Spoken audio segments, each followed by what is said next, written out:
And so I guess if we did our own podcast, maybe we could call it heresy. That would be my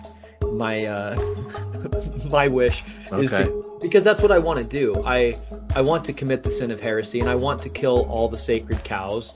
And this is very familiar to me. It's probably very familiar to you, and it's called you are a anti-Mormon. You're Yeah. called anti-Mormon for questioning. So what is that? That's essentially a conspiracy theorist. A conspiracy theorist is an anti-Mormon. In structure and in function, they're identical. They're used to take a person and put them on the out group for committing the sin of heresy.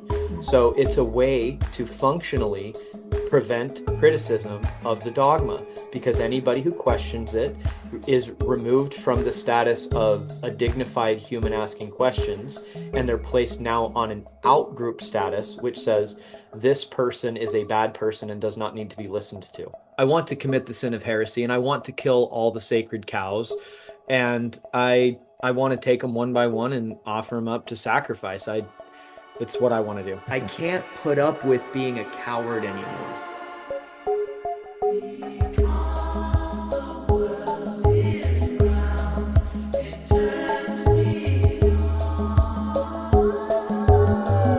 This is Infants on Thrones, Baby steps. You want someone to preach to? the philosophies of men, I like magical You toys. want religion, do you? mingled with humor. I don't believe in them. There will be many willing to preach to you the philosophies of men mingled with humor. We are evolving. Baby steps. You can buy anything in this world of money.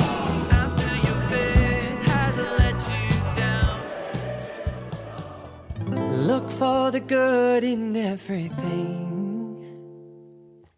Look for the people who will set your soul free. It always seems impossible until it's done.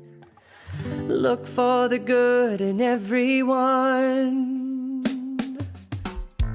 Yeah, it's like This is humans, not Mormons. Start there. Yeah. Well, I was basically just saying, this is leaving Mormonism kind of showed me that this isn't about Mormonism, it's about a human thing. And one of the things I said, I was recently talking with Benjamin Boyce on his podcast, and I said it to me, the term that resonates is welcome to the jungle, which is essentially, this is not a Mormon thing, this is a human thing. And humans are in this death struggle for who gets to define and control the course of human economy, in a sense of what we're going to agree to use our lives doing. And that's the most valuable resource. And so humans are in huge propaganda, mind control battles with each other, because that's where it goes. It goes to who can enforce their narrative on each other so that they take control of the apparatus of the humans, the hive, and get you to behave in the way that they want you to behave. And that's done through all sorts of ideologies and paradigms and dynamics, and there's lots of form and function to it. Some of them are more toxic, some of them are less, some of them are empowering. But that was a lot of what we talked about was or some of what we talked about was just analyzing what this experience of humanity is, and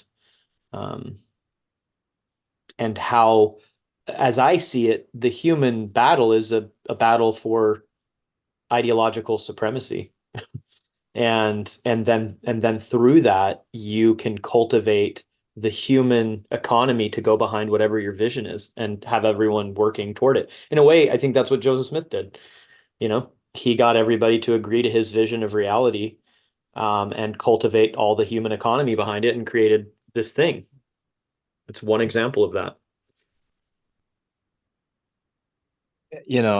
I'm thinking about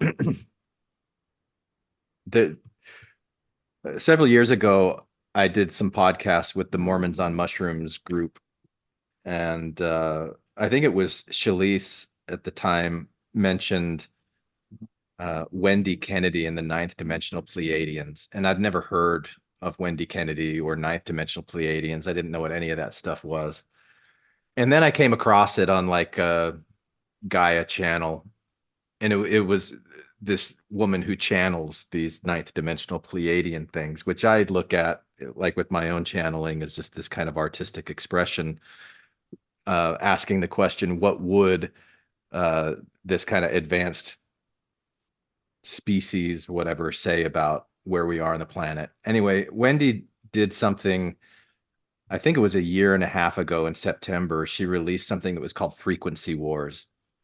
And so from the perspective of these Pleiadians, these advanced beings from different star system looking at this period of time on Earth, they call it the frequency wars, that we're engaged in wars of ideology, and there are people out there, groups out there that are vying for the attention, the focus. The way that I think about it is they're masters at designing neural pathways in the minds of other people. And so they're trying to create fear, because when a human has a lot of fear, then they're much more easily controllable, malleable, manipulatable, malleable. And that this idea of frequency wars has been going on for a long time. The way that she talks about it is thousands of years on this planet. But it's so conspiracy theory stuff. And I think that's kind of what I want to focus on today. I want to call this episode Conspiracy Theories, because I've been frightened by a lot of conspiracy theories that I've heard lately. Because mainly I'm frightened because I'm like, wait a minute, I think that there's something to this. And I can't just say, oh, that's just a kooky conspiracy theory, and not pay attention to it. There's just been several things within the last year or so that have come up that I'm like, I don't know. I might have to pull my head out of the sand and look at some of this stuff. Right. Well, I mean, in a sense, one of the things that I think I want to do that gives people more potentially a way to, one of the projects I hope to work on, and I know I need more online presence and maybe even a Substack or somewhere to start writing on this stuff, is to use psychoanalysis to basically look at the structure and function of the things that we're observing first. So it gives you a framework to engage the conversation that isn't as easily. So let's start with our native tongue here. Let's start with Mormonism. One of the functions that Mormonism does is it creates a function of heresy. And what I mean by that is it takes a social truth and it makes it a sin to question the social truth, because there is a virtue placed on believing the social truth itself. And so if we look at this function of creating heresy, then we want to see if it's happening in other places. And so what is its property? What is its structure? How does it function? What is the description of this thing? And it is basically enshrining an idea itself in a sense of sacredness, and questioning it becomes the sin. So are there ideas in our culture that we must believe, and that questioning them in and of itself is a sin? And then the question comes, well, then what do we do with that if it's true? For me, it's very easy to see that this kind of a system is extremely desirable for any human to create, is to get their ideas into the heresy zone, where questioning the idea becomes a sin, because then they can operate carte blanche, like they can do whatever the fuck they want. And they're going to have privacy to do it in the dark, and you're never going to be able to get behind the curtain. So that's what I look at when I see something. For example, like I'm afraid to go into a certain area because it's a conspiracy theory. Well, to me, coming from Mormonism, that word equates directly to anti-Mormon literature. That's just anti-Mormon literature. If you read that, of course, you're going to believe whatever. So when I look at it and I say, what's the structure and function of this kind of thing? It's a toxic way of relating that abusers use to cultivate control over a narrative. Is they make it taboo to question the narrative itself. It's a way to defend their idea without the idea having to sustain itself on its own merit. It only exists because it's being prevented from being scrutinized. It's walled itself off from scrutiny. That's how it continues to exist. The idea itself cannot withstand scrutiny. Yeah. So So when I look at the things that we're wanting to talk about, I think the first step is really to say, does it pass this test? Does it look like a duck? Does it quack like a duck? Does it, what's the other? It looks like a duck, quacks like a duck. Maybe it's a duck. If it look, Does it have duck breath? yeah, it doesn't have duck breath. Does it have dick breath? No. So essentially, is this thing functioning as established dogma? Mhm. And if so, what do we do with it? And for me, when we put these ideologies, or we put some of the things they're doing in that,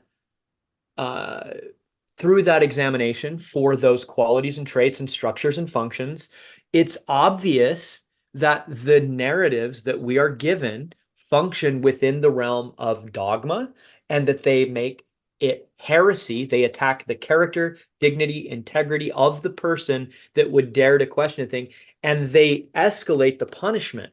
Then there's an extreme punishment, which is canceling people or excommunicating people who would dare to oppose the dogmatic truth that's being imposed on us. And this is how the war goes. This is the shield of the entity that's attacking you. Its shield is, if you question me, you get punished more for questioning. And this happens when you're early Mormon, trying to get documents and stealing them from the library to go print them and show people what's actually going on. And you're being sued and attacked by the church, like that one lady was. I heard her story back in the day. She was on Delin. I can't remember her name, but she was like literally getting documents out and trying to find a way to bring them to people in the 60s and 70s or whatever. Um, and so, these truth tellers that break the narratives, these people that step out, they're always attacked by the ideology that doesn't wish to be questioned. So once you become powerful enough to get enough people under your spell, then you've got a bunch of minions and pawns that will attack anyone who opposes you. In the So name, anyway, and I want to go back to something that you said earlier when you were talking about the function and the structure, identifying the function and structure of things. Because yes, when you talk that's about the crucial. function of Mormonism, I think that there's a deeper function before you get to heresy. I think that heresy is a tool that's used to support the function. And I think the main function is community. Like creating a sense of community, communitas. And that's coming out of my folklore studies. It's kind of like been tattooed on my brain that creating community is one of the main functions of a lot of the traditions that we have. And one of the tactics of creating community is the heresy, like creating the heresy, creating the sacred space. And it almost like draws this idea of creating a community that's like a special community, a sacred community. And then you want to know who's part of it. And you do that by defining yourself against who's not. And the people that question, the people that, don't fit the mold, you have this us versus them thing. I'm looking at your face and it's, there's a lot that you're messing me saying up. that's, well, my brain's going like 5 different directions, Yeah. but because I'm agreeing and not with some of what you're saying, but even the parts that I'm not necessarily agreeing with, I think I do. But it's like, okay, you just throw out all these interesting little parts, and I think they function together, and I want to explore it with you. Yeah, let's do Because, it. well, what I see is humans are, again, like, so we're looking at structure of different things, and then we're looking at the overarching connection of those things within a larger structure. So one of the things you're introducing is how humans maintain community. And one of the ways that humans, some of the difficulties with community, and I always come to this, it's a Gestalt thing, which is how do I maintain a self and connection to others? And one of the ways that humans do this primarily, as you would know, is through shared storytelling. The humans have to agree on certain things, like what is, even if it's not necessarily explicit, although it often is, they're going to define how to be good, how to be forgiven, what is bad, what is the nature of reality. They develop rituals for maintaining connection to the community. They have boundaries and structure for removing a person from the community.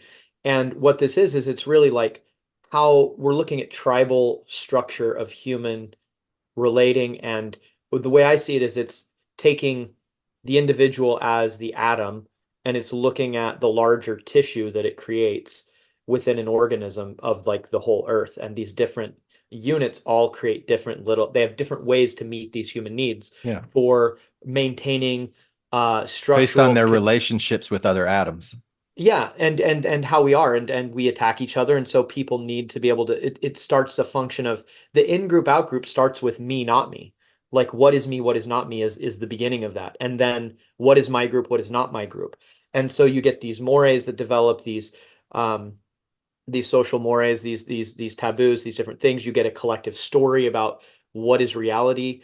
You get different lessons about ethics and how to be a good person and what a good person is. You can have all these things start to develop kind of in parallel tracks, but they're meeting the human need to exist in a larger, broader functioning tribe. And so when you're saying, And I think that human need is a valid, like, to be validated, to be important, to I would just say it's inescapable, actually. And people that think that it's invalid or are outside of it don't understand humans, because humans must be in tribes in order to survive, because other humans are in tribes and they're going to come kick your ass if you're not. So to me, it's a fundamental human need yeah. that's inescapable to our species. I would say that's how I would respond to what you're saying. Mm. I go further than not only do I not invalidate it, I would say it'd be like saying eating is so stupid. Yeah. We're a hyper social being, and we need a sense of what reality is, how to be a good person, how to fit within a larger community while maintaining our own selfness. So I'm thinking about a, a a listener named Jonathan Streeter who has a podcast of his own on YouTube. It's Thoughts on Things and Stuff, and it's evolved over the years as well, as Infants on Thrones has, where his started off like very critical of Mormonism and then it's kind of expanded out to other things. But he reached out to me a week or so ago after hearing some of our conversations. He's really fond of you, Josh, so I'll make that connection. He's really interested to connect with you. But he shared this podcast with me that he did in January 2021, where he talked about the third wave experiment, which was a thing that was done in San Francisco in the late 1960s, where a teacher tried to teach an object lesson. A student asked, how could the Nazis in Nazi Germany at the time of Hitler fall under the spell of Hitler, and how could they not know what was going on? And so basically, I think it only took about a week. He turned this class into a bunch of fascists. And when you listen to his words, what it is that happened, a lot of them found extreme value in the discipline that they had, and being told that they were special, and being given different roles, and the ones that were told to police the other ones and make sure that they're doing things the right way, because there's this right way and there's this wrong way. And it happened so quickly. So that's what made me think about validation, because I was thinking about some of the people that were in that class that the teacher described as being outsiders, that as soon as they were given this role and responsibility within the group, they felt like they were important. There was something valid about their existence, which I think speaks to what you were saying. You need a community in order to survive in the world, and you need to have some kind of value, that you are receiving the value from others and contributing to others as well. I don't know. That's where my head was at when I was thinking about that. Yeah. Well, and even the hermit is dependent on people. The dependence is to avoid them. That's the relationship. But it is defined by the connection to the others. Yeah.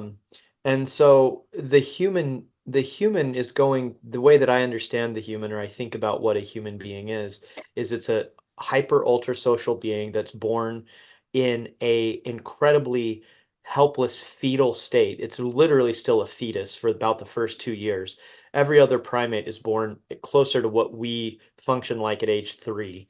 And so you've got this extremely hyper emotional, hyper connected, hyper dependent being, that the way that we form ourselves is from that place of undifferentiated with mother and completely fused identity into this social being. And so when we're looking at these things like you were talking about, and you're looking at, well, what's the structure of Mormonism? Because I want to come back to that, what you were saying, because where it gets to is we want to Or look at the function of Mormonism as the function of providing Mormonism. community.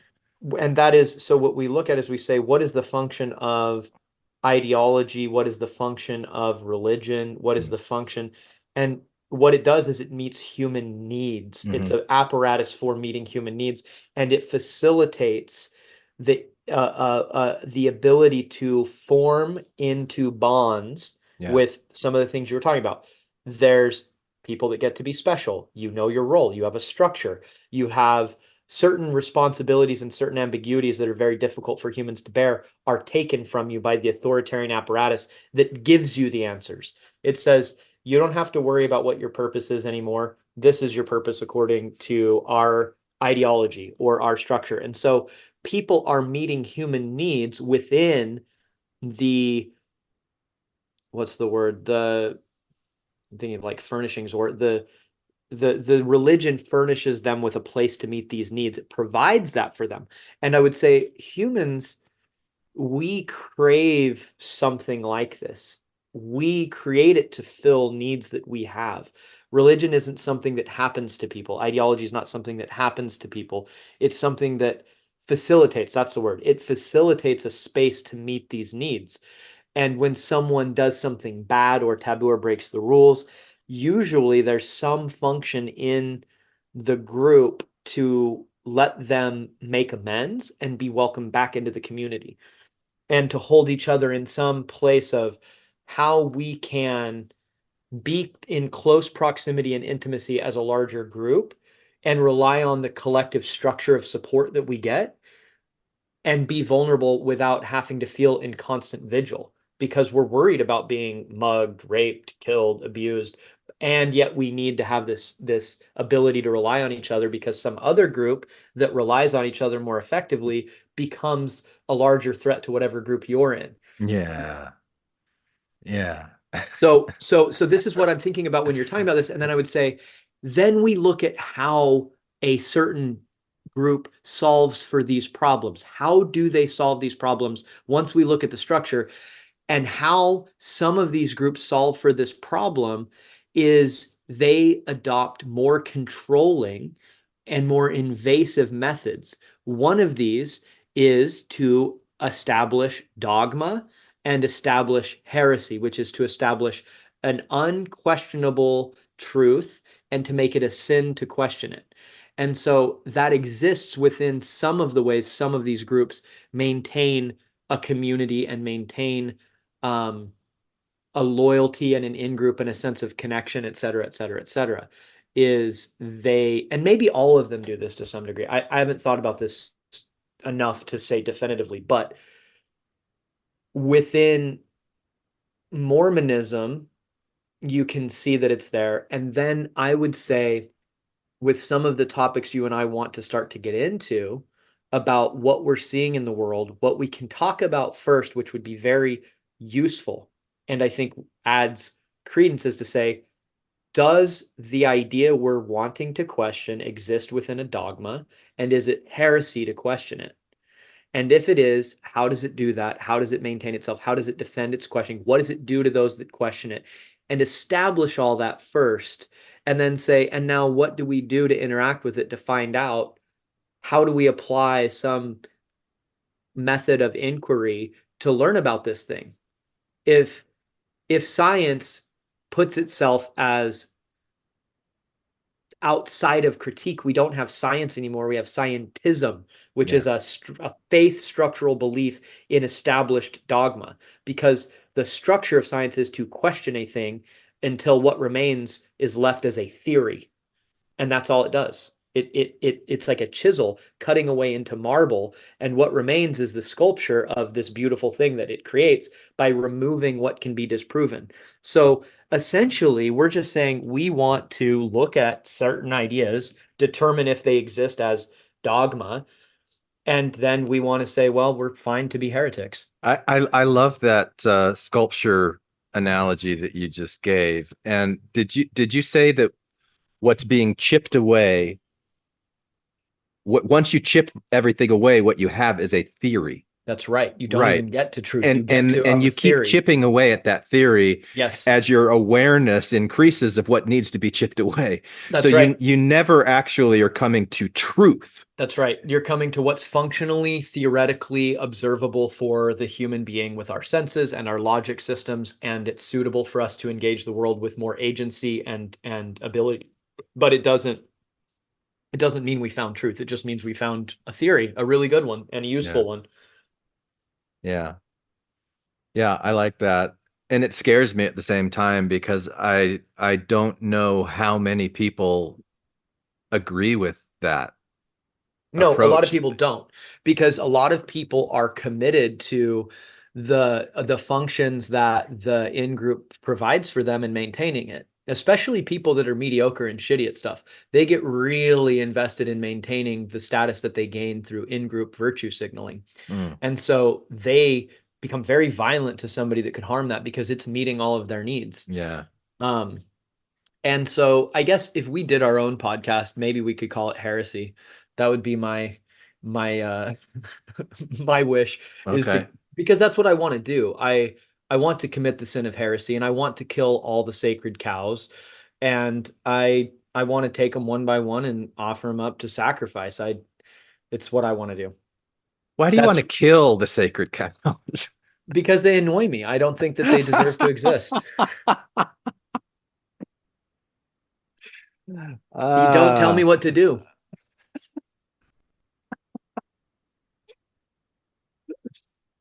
Yeah. Okay. Well, so I want to tell you about an experience that I had last June, right around Father's Day. I was at my sister's house, and my nephew, who I think he's a sophomore now at University of Arizona, he was visiting for Father's Day, and he told us about this podcast where Joe Rogan interviewed RFK Jr. And he just kept talking about it. And he's like, man, RFK Jr., he really impressed me with what he said. And so I went and I listened to it. 3.5 hours. I didn't know anything about RFK Jr., had no idea. And it just absolutely scared the shit out of me. All the thing, mainly because I resonated so strongly with this idea. You talk about somebody who wants to kill sacred cows, RFK Jr. and what he's his claims about vaccines, Mhm. which I think are in that you cannot question vaccines or you're going to be labeled an anti-vaxxer, and Yeah, there's a what could be dogma. worse. There's a dogma, and if you question the dogma that vaccines are good and that Bill Gates is your friend and loves you and wants to hold you sweetly in his arms and snuggle you to bed at night, if you challenge that maybe he's just a billionaire psychopath, or you say, could we find out if he is, um, or you question any of these things, then there's a narrative for you. And this is very familiar to me. It's probably very familiar to you, and it's Hmm. called, you are a anti-Mormon. You're called Yeah. anti-Mormon for questioning. So what is that? That's essentially if you interpret that, I call it a conspiracy theorist. A conspiracy theorist is an anti-Mormon, and in structure and in function, they're identical. They're used to take a person and put them on the out group for committing the sin of heresy. Hmm. So it's a way to functionally prevent criticism of the dogma, because anybody who questions it is removed from the status of a dignified human asking questions, and they're placed now on an out group status, which says this person is a bad person and does not need to be listened to. And dangerous.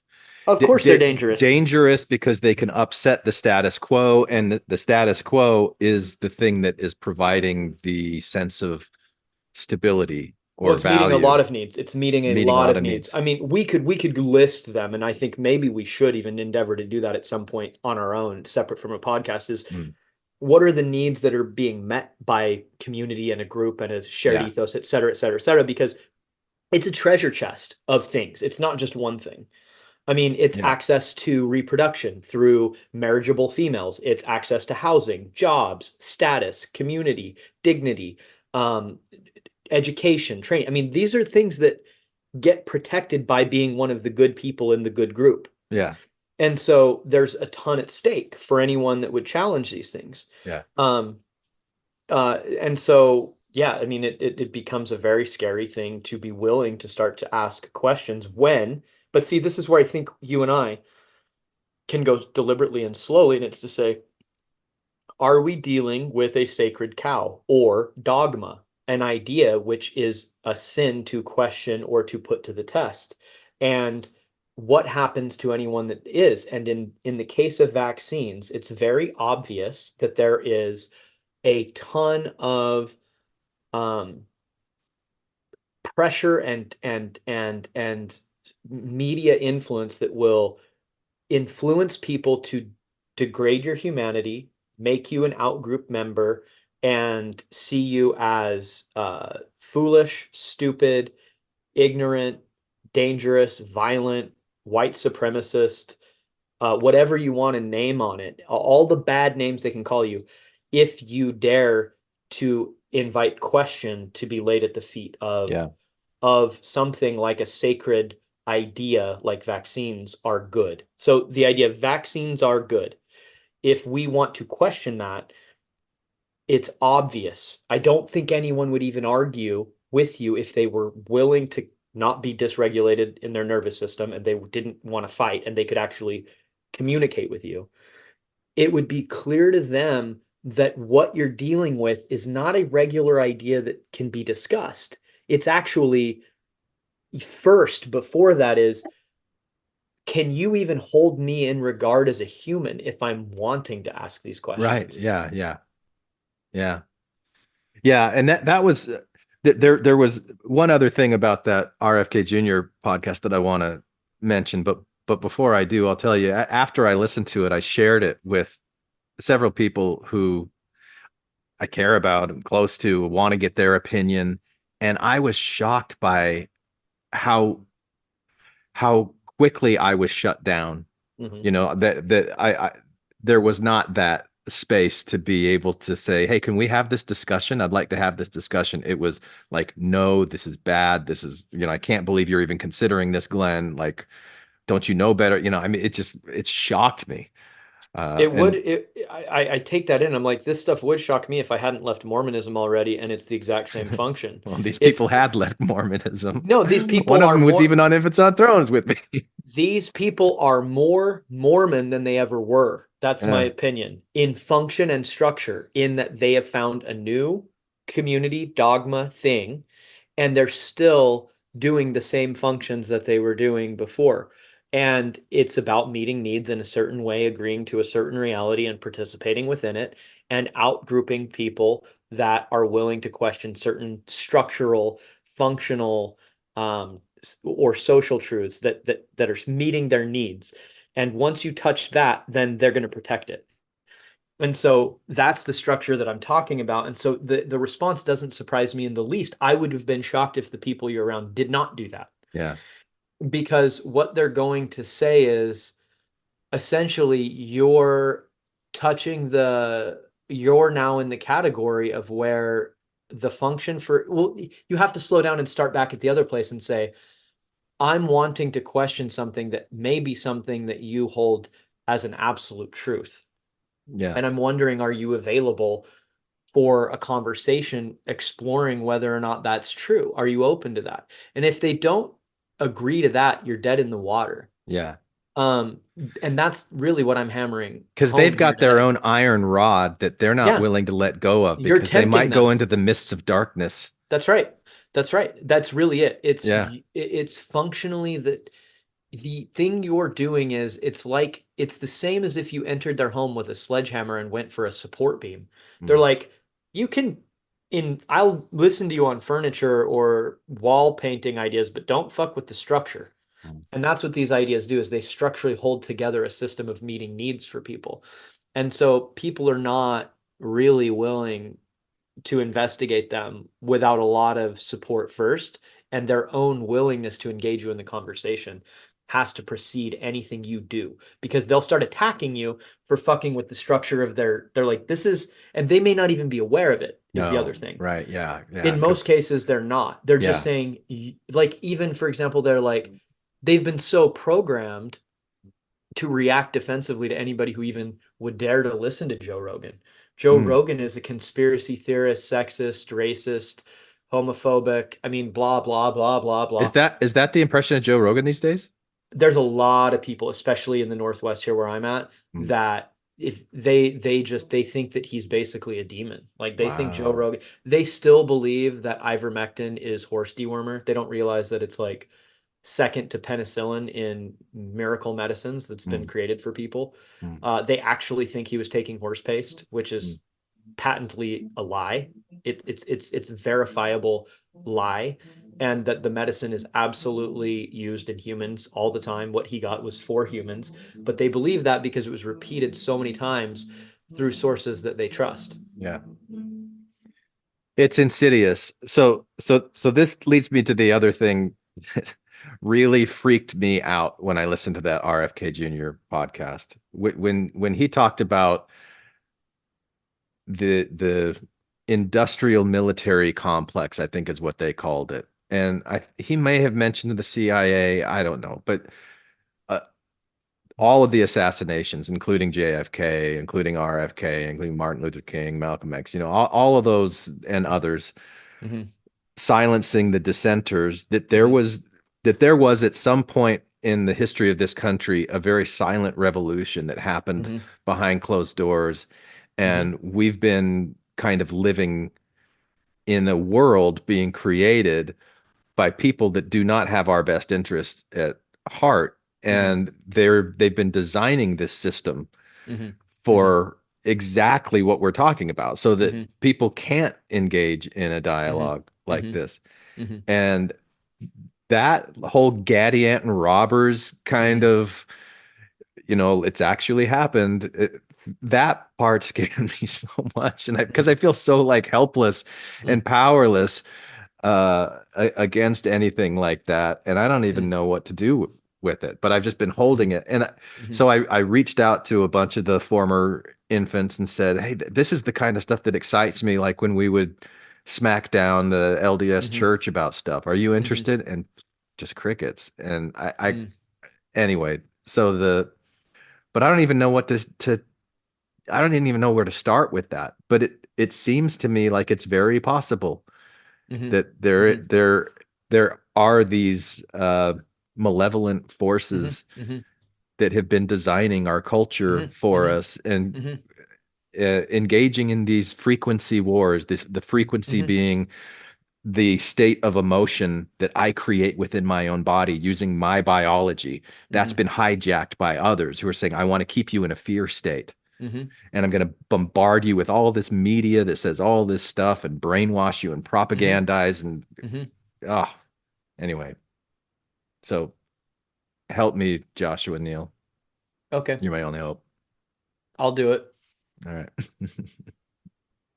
Yeah, I mean, what you're talking about, it's like you're asking, it looks like you want to discuss this, you want to find out, and so do I. And what it seems like to me is the territory that you're talking about, the territory that I see, is in the realm of discussing it is heresy, and you will be called an anti-Mormon, aka a conspiracy theorist. You'll be branded with that term, which is functionally a way to strip a person of inherent dignity and value, and to avoid, it's an ad hominem that lets you avoid dealing with the argument they're bringing forward. And what you need is a system of showing evidence for the thing that's happening, and inquire and discuss it reasonably and have a rational discussion to see if these things are happening. And one of the things that I think about is I just look at if these people existed and they have a sophisticated awareness and knowledge of human pair bonding, human function, human development, blah, blah, blah, blah, blah, and they have the ability to do this stuff, what would they do? And then some of the things, and we can research it more later, maybe we need our own like Jamie from Joe Rogan to be pulling things up for us in real time here. Maybe that would be a great addition. But I know that Rockefeller essentially designed the modern school system to create little servants. And it's not really, it wasn't a public thing until he developed it. And it basically, I think about my own experience. I think I talked about it first or second time we ever released a podcast. about my disgust for the public education system and the power and the control that it exerts on a person to sit a child in a chair all day long. And so if you look at it through that lens, you're like, yeah, I mean, we've been shaped and controlled our whole lives to not be free thinking, questioning creatures. Yeah. We've been, and even just philosophically, you can look at prior to this, even like Nietzsche, he's talking about the Ubermensch, or the ultimate free spirit. And he says, in the face of this, society has designed to create the opposite, the herd animal, the lap dog.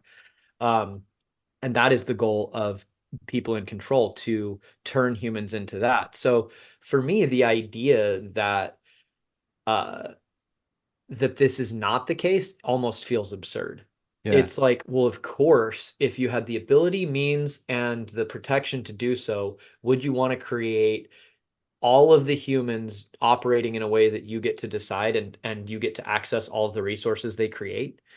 And what are nations? You know, in a way that you might call them open slave camps, and in some cases closed. But through, I mean, this gets into some libertarian values, but through taxation, I mean, your economy is taken from you over and over and over and over, and whatever is done with it is done by people that make decisions that you have nothing to do with. Right. I mean, And probably wouldn't agree with if you knew where the money was really going. well, I can tell you two places it's going right now, which is to the Palestine-Israeli conflict and to Ukraine, and I absolutely want it going to neither. I want that money not going to war. So that Yeah, puts I'd you like on the that money to outside. go to education, but to real education, not whatever Yeah, this Rockefeller yeah, thing is that yeah, you're. yeah, I hadn't yeah, heard that before, but that yeah. makes I so much mean, sense. yeah. He's like, how do I get little worker bees? Well, put them all in a worker bee simulation and call it education for the first 15 years or whatever, 12 years of their existence. Hmm. And then they'll pop out and they'll do the same fucking thing. Then you've got a bunch of little obedient, jump here, jump there, do the test. It's not Yeah. about your learning, it's about conditioning obedience. Yeah. Um, and I mean, I hope to have children one day, and I want them to be never set foot near a school Mm. ever. I would never want that, because I just don't believe in it as a system. And if I have the luxury and ability, or I can sacrifice to do so, I would want them to basically organize their upbringing around some basic philosophical principles, reason, logic, and some other fundamentals. And then from there, organize their learning around a core value that they have, so that they're, How would you want your children to make a living in this upcoming world I where think they my have to children, interact with others? But I think actually, to that point, I think my kids, in the way that I would intend on educating them, would be set up in a superior way to make more money than almost any other kid. Because I think that the economy is moving away from the traditional job system, and it's moving into more of a skill-based company of one, and being extremely integrated and developed from like birth until you're 18. Everything's organizing around a core strength that you have. That's the thing that you have to offer, sets them up to independently exchange value with people beyond what any corporate But job what could if ever they're give them. branded as heretics? I mean, they're going to be your kids. They're going to be branded as heretics. Who's gonna do business or commerce? Like Yeah, this is the book of Revelations. This is yeah, the beast and the mark of yeah, the beast. That if you don't have the mark of the beast, you can't buy or sell. This is that ideology that yeah, if you're not in the in group, yeah. make you can't Well, provide value, no matter how well reasoned and schooled you are. the totalitarian, fascist, communist hell world has not fully been created where it's impossible to escape yet. Mm. We're not fully integrated into some kind of in the pod with the VR, everything's a subscription, in smart city where everything is recorded and all the money is in a digital exchange done through the government. We're not yet there. So, and because we're not yet in that hell reality, I think there's room for the majority of people don't want this thing. The majority of people want loving, free thinking, capable, intelligent people. And so I think by cultivating the possibility that if I have a child, they could be that, is the best thing I can give them, and the rest is up to them. All right. And they might get canceled, but I think great. Like when I left Mormonism, it's like, yeah, I don't really want to be around people that have that structure and function of, if I need to tell them I'm sorry, but I don't see the thing you see, and they say, well, then goodbye, then I'd say that sounds like the trash took itself out. Thank you. Like that's a win-win. And that's kind of where I got to with where I see the world of the mainstream healing arts in psychology and larger study of human psychology in the mainstream. Although I do think there is other information that is more privately exchanged between, this is all conspiracy, but I think there's a better model for psychology that people are aware of and use to control, particularly in marketing would be where that would show up in a more public way. Other places that would show up would be like enhanced interrogation, which was created by our own fellow Mormons, aka torture. Mm. But I don't know. I don't know that little reference that you just dropped. Oh, there's the guys that I think two of them that were like they created the Bush era reversed or enhanced interrogation techniques that were basically how to psychologically break a person down into a completely malleable nothing in order to see if you could extract information from them through various forms of torture were Mormons. Mm. Yeah, I think they're active. I think one was a bishop. Were they in the CIA? I think so, yeah. Yeah. I've There's got a an lot of uncle that Mormons was in there. the CIA for a Yeah, while. a lot of Mormons in the CIA. Yeah. Linguistics, and they don't do drugs, so clean. And they believe in the one true fill in the Yeah. blank. Yeah, one true fill in the blank. So they're willing to do anything without having to question that dirty, pesky conscience. It's also really nice that Mormons have baked into the lore this idea of the founding fathers appearing to Joseph Smith asking to have their temple work done. Or was it Brigham Young? I don't remember who the story Who cares? was. It's awesome. It's a Yeah, great story. because they're like, we started this country just so that you could form your church here. Right. Like right. we're on the same team. So would you bring us in with your rituals that we can't enter the kingdom of heaven without you giving us the power to do it. So yeah. Everybody wants to go Mormonism. well, see, again, I see this as a function of culture. I don't see it as a function of Mormonism. And the function is you go to the heroes of the past and you make them into your image so that you change the way that others think and feel about them. And currently we've got Google Gemini turning them all into people of color, which is essentially the way that it does their ideology, which if you try to look even, you can't even look up a white person. It's not something that AI is permitted to do. What? Yeah. I don't know what you're talking about here. Yeah. Google Gemini. Yeah. So I mean, look up this fiasco. I mean, maybe we should even just talk about it for an episode. It's hilarious. But like, for example, you could not get the fucking thing to create a white person. It's so baked into its ideology to be anti-white that it will not generate a white person. So you say, do the founding fathers, and they're all people of color now. Like the founding fathers are basically asking Google Gemini to do their temple work. They're becoming what Google Gemini values. And so for me, this is who controls the past now, or who controls the present now controls the past, who controls the past now controls the future. And that's what Brigham Young or Joseph Smith was doing with they controlled the present, so they went to the past so that they could control the future. And it's changing heroes and historical figures into the image of whatever you want the humans to believe they are, so they start behaving in a line with whatever you're trying to control them to become. Yeah. Yeah, I also at some point I want to really understand critical race theory better than I do. Good luck. Because I mean, it's a long ass journey. I mean, there are people that can guide you to like a quick version of it, but I mean, I feel like I've been exposed to it through years and years and years and years of encountering it through my psychology and through my bachelor's degree and my master's degree and my career outside of it. And I've analyzed and looked at its function, and it to me looks very much similar to just a cult. Like its function for the way that it maintains its structure looks very functionally similar to a cult. A very aggressive and violent. So this is the thing that makes me uncomfortable, because even when I like growing up as a Mormon and leaving Mormonism, I can look at Mormonism and say, oh, there are things that, like Jesus said, love everyone, if you don't have charity in the end, you're nothing, like there are all these really great things that are in there. And like, that's how I feel about at least the way that I understand critical race theory, like it is important to elevate everyone to the same level of status in a certain way, and to not have uh prejudices and biases that are exploiting people. Like I'm totally for that, but Hmm.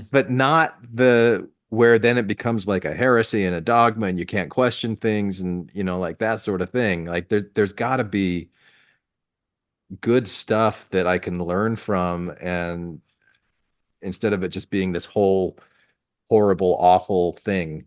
Well, I think you're describing what I think you're describing, or let me pitch something at you and tell me what you think. Uh, is essentially the Martin Luther King dream for humanity, which is Mm, that people will be judged by the content of their character and not the color of their skin, that we could yeah. live in a world that people's success is a reflection of their merit, their quality, their effort, their abilities, and that people aren't held back or disadvantaged for prejudice. Yeah. Yeah. And I That's mean, the only hesitation I have with that is like status and accomplishment and things like that, because I think yeah. that could be a slippery slope. Tell me more. But I think just the virtue of being a human being, you're this uh success of evolution. Right. Like there's something innately valuable about you being alive because you're here and you're alive, and that in itself has value, and that in itself has dignity, and to be able to treat people with dignity and respect because they exist, and that your desire is to have everyone have like the optimal existence because that's what we're all here for. Yeah, like Pollyanna, Well, naive utopian stuff. well, maybe, but it also just, yeah, I mean, it feels a little bit like Garden of Eden thing. And it's like, well, some people want to do really heinous things. And I've been grappling with this too, like what is, even on my where I was talking to Benjamin Boyce yesterday, I was kind of getting into it and I was realizing like, what do I mean when and this is a repeat of what I said there, but essentially you just brought it up and it's this idea that everyone has dignity. And I was like, actually, I don't know that everyone does. I don't know if I actually believe that. What I believe is I'm that thinking about when they're born, no, no, like every no. child, Let me every just finish this infant. because I Yeah. think I think you'll like where I'm going with this. All right.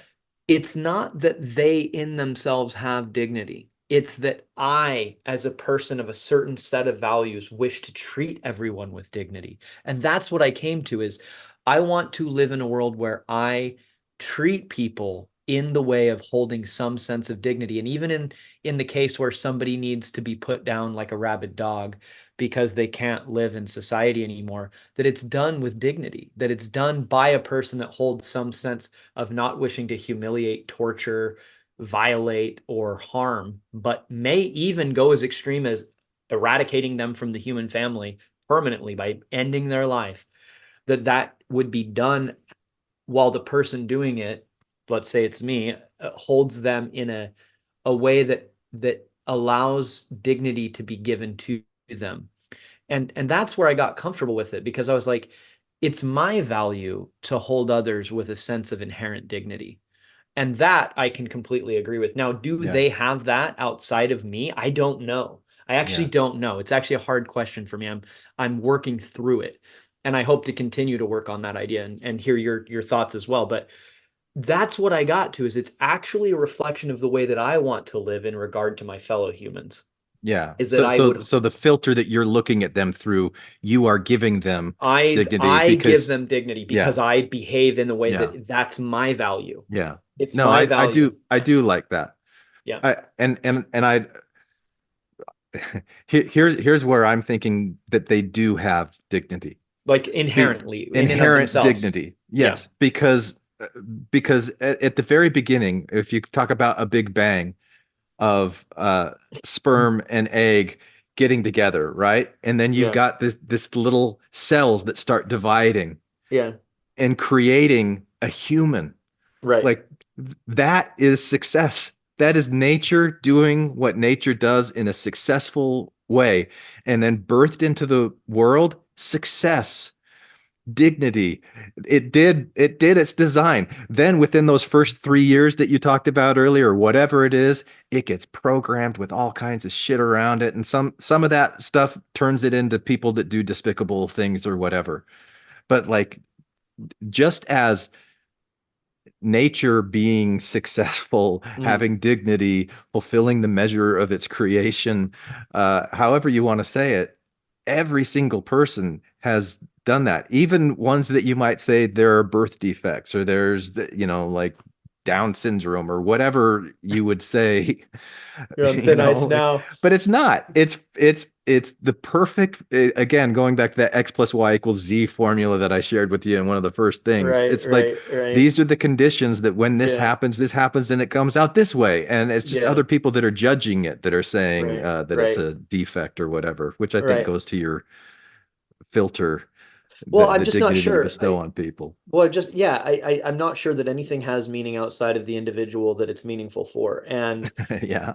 And so for me that's tied back to my ethics, and I've been thinking about these things, and I mean we bring it up a lot in our conversations, is this idea that everything is as it should be and everything is part of the universe and therefore everything is in some sense good no matter what it is. And then I come to questions like, is anything evil then? Was Hitler good? Like, did he have inherent dignity? And I pick hyperbolic examples that are almost like archetypal now. That's not even Hitler's not even Hitler anymore. Like he's a symbol, right? He's a Right. symbol for Satan, Mm. essentially. And the other one that I often bring up, and I've been thinking I need to tread more lightly here, but maybe here's a chance to talk about why I use it, is like a pedophile, which is essentially taboo ultimate sinner. That's why I picked that one. It's an equivalent for me as an object that is the bad, the ultimate bad, and it's like Hitler. It's the same thing. So I'm not attached to that being the taboo. It just happens to be the one that's the most potent that I can come up with that I'm aware of. Um, and the question is that person evil? Um, is what they did evil? Do they have inherent dignity? Is that what the universe wanted? Is that good? Then it gets tricky for me to try to parse through all that. And that's where I would say I'm working on developing my own thinking around these things.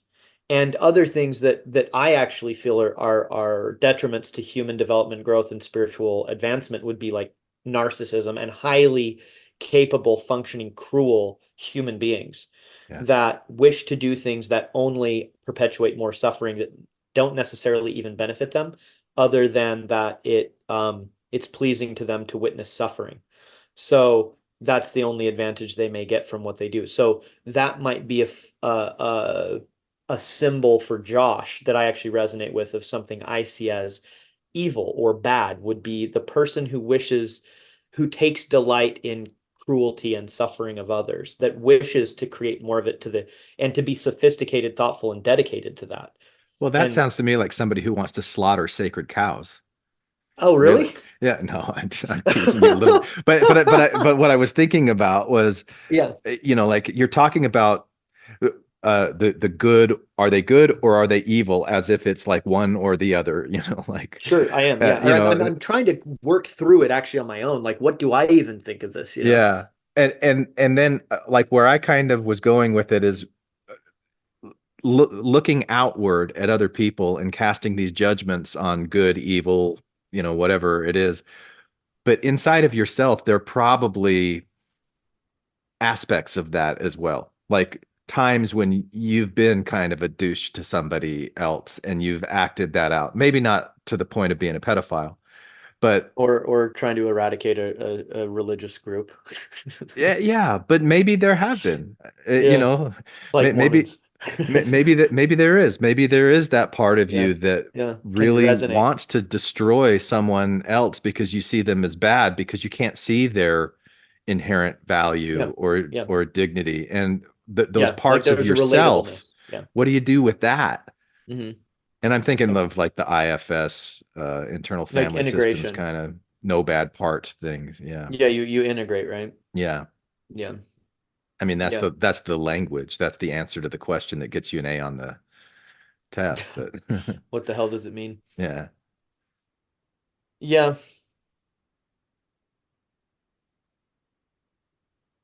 Hmm.